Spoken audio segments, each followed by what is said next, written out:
오늘 아침 약 2시간 전쯤이죠. 오전 7시 10분에 미사일 도발을 감행했다. 이런 소식 들려오고 있습니다. 장거리 탄도미사일 한 발이 고각으로 발사됐다. 이렇게 추정이 되고 있는데요. 이 북한 지금 이 시점에 미사일 도발까지 나선 속내 정대진 교수님 뭐라고 보십니까? 올해 아마 12번째 발사고요. 지난 9월 18일 날 중거리 미사일 좀 섞어서 여러 발 쏜 거 다음에 지금 장거리 탄도미사일, 그러니까 ICBM이라고 하는 걸 조금 주목을 해봐야 될 것 같은데 대륙간 탄도미사일, 미국을 타격할 수 있는 미사일입니다. 그러니까 러시아에 지금 북한 병력 가 있다고 해가지고 지금 현재 북한의 한반도에서의 방위력이 좀 뚫려 있거나 자기들이 힘이 빠진 건 아니다라고 하는 걸 건재함을 좀 과시하는 게 좀 하나가 있고요. 그 메시지가 이제 ICBM이라고 하는 게 이제 미국을 노린 것이죠. 이게 미국 대선 임박한 상황에서 뭐 민주공화 어느 쪽의 후보가 되든 간에 당신은 그 북한 나를 상대해야 될 것이다라고 하는 것들을 좀 각인시키기 위한 효과로 이번에 또 기상 조건이나 상황 맞을 때 이렇게 또 ICBM 발사를 감행한 것으로 보입니다.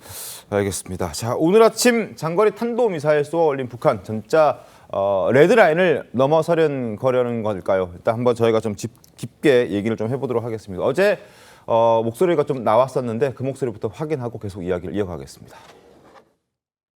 SLB 그리고 ICBM 같은 미사일 발사, 탄도미사일 발사 가능성이 있으며 7차 핵실험 가능성도 배제할 수 없다. 다만 지금 거치대에 장착한 상태는 아니다. 현재 북한의 핵실험장인 길쭉은, 한북 길쭉은 풍계리에서의 내부 준비는 거의 끝난 것으로 보인다. 시점은 마찬가지로 11월 미국 대선을 겨냥한 전이든 후든 11월이 될 가능성이 있다라는 보고가 있었습니다. 네, 지금 본편이라고 해야 될까요? 이 북한은 ICBM 도발 수위를 한껏 더 끌어올리고 있는 모양새고 오늘 아침도 그래서 이런 속보가 나왔는데 미국 본토를 직접 겨냥할 수 있는 정상 각도로 발사할 가능성이 있다. 지금 합참이 이렇게 보고 있습니다. 이에 더해서 핵실험까지 감행하게 된다면 이 서방이 그어놓은 레드라인 또 넘어서는 일 되는 것 아닙니까? 뭐 레드라인을 넘어설 수 있죠. 그리고 뭐 예전에도 계속적으로 발사를 했었습니다만 대기권에 재진입하는 기술이 부족해서 좀 그렇지 않았어요. 근데 지금 이번 북한 파병 문제도 결국에는 러시아가 이런 탄도미사일에 대한 발사 기능 같은 것들, 우주 기술 같은 것들을 전수해 줄까 봐 좀 두려운 거잖아요. 우리나라 입장에서는. 그래서 이런 부분에 대해서 러시아를 좀 제약할 수 있는 방법이 있어야 되는데 현실적으로 뭐 러시아를 제약할 수 있는 방법이 없기 때문에 전 좀 안타깝게 생각하고요. 이런 군사 전문가분들께서 그런 부분에 대한 해법을 좀 내놔야 되지 않을까 싶습니다. 네. 이 북한이 지금 우크라이나 전쟁에 파병을 한 이후에 교전이 임박했다 이런 정황이 포착이 되면서 상황이 좀 긴박하게 돌아가고 있는 분위기입니다. 어제 한미 안보협의회에 이어서 오늘 또 외교, 국방장관이 워싱턴에서 회의를 여는데요. 이 북한이 레드라인을 넘을 것인지 아니면 이미 넘은 건지 정보위를 통해서 상황부터 한번 파악해 보겠습니다. 확인해 본 바에 의하면 아직까지 정식적으로 투입된 정보는 없다. 그러나 크루스크 등 전장에 이동이 임박해 있는 것은 사실이다. 일부 선발대가 전선에 투입되어 있을 개연성은 있어 보인다 정도가 현재 공식적인 발언이고 그 외에 군 무기와 관련된 부대들은 이미 오래전부터 가 있었는데 북한의 파병 군인들이 전선에 투입되어 있다는 정확한 정보는 아직은 없다. 그러나 선발대가 전선에 투입되어 있을 개연성은 있다가 공식적인 답변입니다.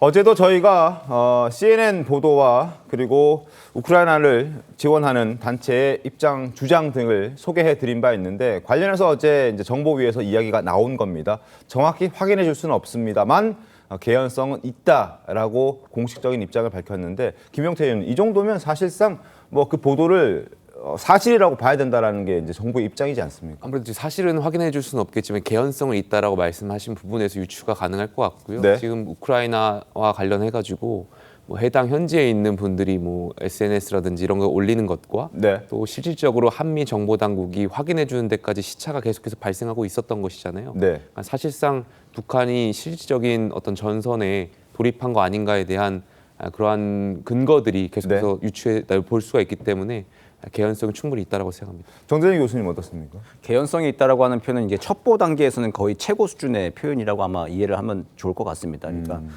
지금 완전히 공식적으로 확인되고 사실관계가 확정된 건 아니지만 네. 이 첩보 수준에서는 거의 이제 다 사실에 거의 사실에 근접하다. 가깝다. 예. 그런 말을 쓸 때 이제 개연성이라고 하는 단어를 아마 쓰는 것으로 파악이 됩니다. 알겠습니다.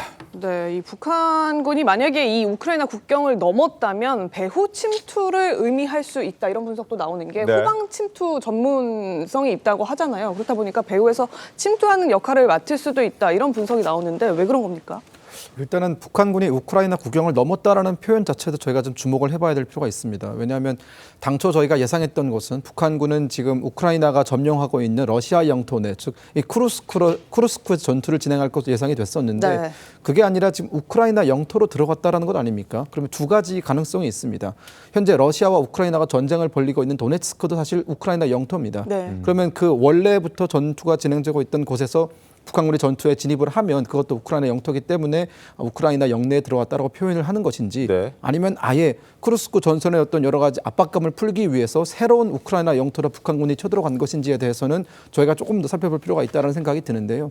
일단은 우크라이나 영토 내에 들어갔다는 것 자체가 사실 그 나토가 그어놓은 레드라인 될 수 있습니다. 네. 왜냐하면 당초에 그 러시아가 내세웠던 명분은 러시아와 북한 사이에 맺어진 그 군사 동맹에 준하는 조약 네 번째가 바로 어떤 나라가 침략을 당하게 될 경우 모든 수단을 동원해서 그 해당 나라를 돕는다라고 되어 있기 때문에 쿠르스크가 우크라이나의 침략을 받았기 때문에 북한군을 투입할 수 있다라는 것이 원래 그들이 가지고 있던 논리였는데 네. 그것을 넘어서서 이제는 우크라이나 영내로 북한군을 투입시켰다라는 것은 크게 말씀을 드리면 이 북한군이 지금 유럽으로 쳐들어간 것과 마찬가지거든요.